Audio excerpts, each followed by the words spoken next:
Perkenalkan, nama saya Rina Widiandini. Saya merupakan salah satu mahasiswi Universitas Pancasakti Bekasi dari Fakultas Ekonomi dan Bisnis dan Prodi Manajemen. Baik, di sini saya akan membahas mengenai pencipta dan pemegang hak cipta. Nah, ini merupakan pasal mengenai hak cipta, yaitu Undang-Undang Dasar Nomor 19 Tahun 2002. Kemudian, apa sih itu pencipta? Nah, pencipta itu seorang atau beberapa orang secara bersama-sama yang atas inspirasinya melahirkan suatu ciptaan berdasarkan kemampuan pikiran, imajinasi, kecekatan, keterampilan, atau keahlian yang dituangkan dalam bentuk khas dan bersifat pribadi.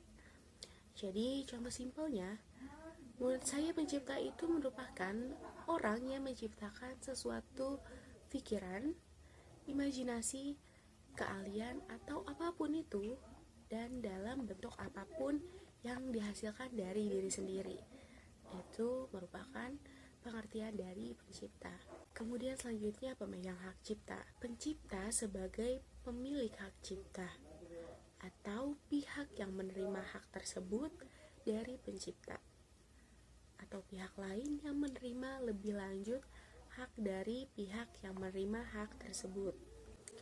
Mengumumkan atau memperbanyak, menerjemahkan, mengadaptasi, mengarasmen, mengaliwujudkan, menjual, menyewakan, meminjamkan, mengimpor, memamerkan, mempertunjukkan kepada publik, menyiarkan, merekam, mengomunikasi ciptaan kepada publik melalui sarana apapun. Nah, ini yang dinamakan mengumumkan atau memperbanyak. Kemudian hak cipta timbul secara otomatis. Perlindungan hak cipta sejak ciptaan dilahirkan tidak harus melalui pendaftaran. Pendaftaran hak cipta bersifat deklaratif. Dalam KBBI, pengertian deklaratif adalah bersifat pernyataan yang ringkas dan jelas. Dengan begitu, pada penulisannya kalimat deklaratif biasanya menggunakan tanda titik di akhir kalimat. Maka dari itu, kalimat deklaratif tidak memerlukan tanggapan berupa jawaban dari pembaca atau pendengar. Adanya pembatasan hak cipta. Selain bersifat individual, hak cipta mempunyai fungsi sosial. Sifat hak cipta. Yang pertama, hak cipta sebagai benda bergerak. Dan yang kedua, hak cipta dapat beralih atau dialihkan, baik seluruhnya maupun sebagian. Yang ketiga, hak cipta tidak dapat disita. Selanjutnya, peralihan hak cipta dan lisensi hak cipta. Peralihan hak cipta yaitu warisan, hibah, wasiat, perjanjian tertulis, sebab-sebab lain yang dibenarkan oleh peraturan perundang-undangan. Lisensi hak cipta yaitu izin yang diberikan oleh pemegang hak cipta kepada pihak lain untuk mengumumkan dan atau memperbanyak ciptaannya dengan persyaratan tertentu. Siapakah pencipta? Pasal 5-9 UHC 19/2002. Ciptaan yang tidak diketahui penciptanya, negara, dan penerbit, yaitu karya peninggalan prasejarah, sejarah, dan budaya nasional lainnya, folklore, dan kebudayaan rakyat yang menjadi milik bersama, atau cerita, lagu, tarian, dan karya seni lainnya. Ciptaan yang belum diterbitkan tidak diketahui penciptanya. Ciptaan yang telah diterbitkan tetapi tidak diketahui penciptanya dan atau penerbitnya. Kemudian penerbit.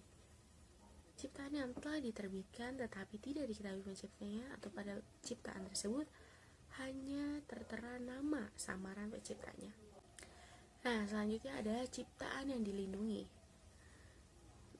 Ada buku program komputer, pamflet, perwajahan atau layout, karya tulis yang diterbitkan, dan semua hasil karya tulis lain. Ceramah, kuliah, pidato, dan ciptaan lain yang sejenis dengan itu. Kemudian ada alat peraga yang dibuat untuk kepentingan pendidikan dari ilmu pengetahuan. Selanjutnya ada lagu atau musik dengan atau tanpa teks. Kemudian ada drama atau drama musikal, tari, koreografi, perwayangan, dan pantomim. Nah, ada yang ke F, seni rupa dalam segala bentuk seperti seni lukis, gambar, seni ukir, seni kaligrafi, seni pahat, seni patung, collage, dan seni terapan. Yang G, arsitektur. Yang H, peta. Yang I, seni batik. Yang C, fotografi. Yang K, sinematografi. Yang L, terjemahan, tafsir, saduran, bunga rampai, database, dan karya hasil pengaliwujudan. Tidak adanya hak cipta itu terjadi ketika hasil rapat terbuka lembaga-lembaga negara, peraturan perundang-undangan, pidato kenegaraan atau pidato pejabat pemerintah, putusan pengadilan atau penetapan hakim, yang terakhir keputusan badan arbitraris atau badan sejenis lainnya. Berikut ini merupakan pasal mengenai pembatasan hak cipta, yaitu pasal 14 sampai pasal 18 UU HC. Hak ekonomi dan hak moral. Hak ekonomi, hak untuk mendapatkan manfaat ekonomi atas ciptaan. Kemudian hak moral, hak yang melekat pada diri pencipta yang tidak dapat dihilangkan atau dihapus dengan alasan apapun, walaupun hak cipta telah dialihkan. Kemudian hak terkait atau related right, hak eksklusif yang berkaitan dengan hak cipta, yaitu hak eksklusif bagi pelaku. Pelanggaran hak cipta yaitu suatu perbuatan dapat dikatakan sebagai suatu pelanggaran hak cipta apabila perbuatan tersebut melanggar hak eksklusif dari pencipta atau pemegang hak cipta. Berikut ini adalah beberapa contoh pelanggaran hak cipta. Nah, yang pertama adalah pelanggaran hak cipta versi IKP, yaitu pembajakan. Pembajakan itu adalah memperbanyak ciptaan orang lain tanpa izin. Kemudian ada plagiat, yaitu mengambil atau mengakui ciptaan orang lain seolah-olah ciptaan sendiri.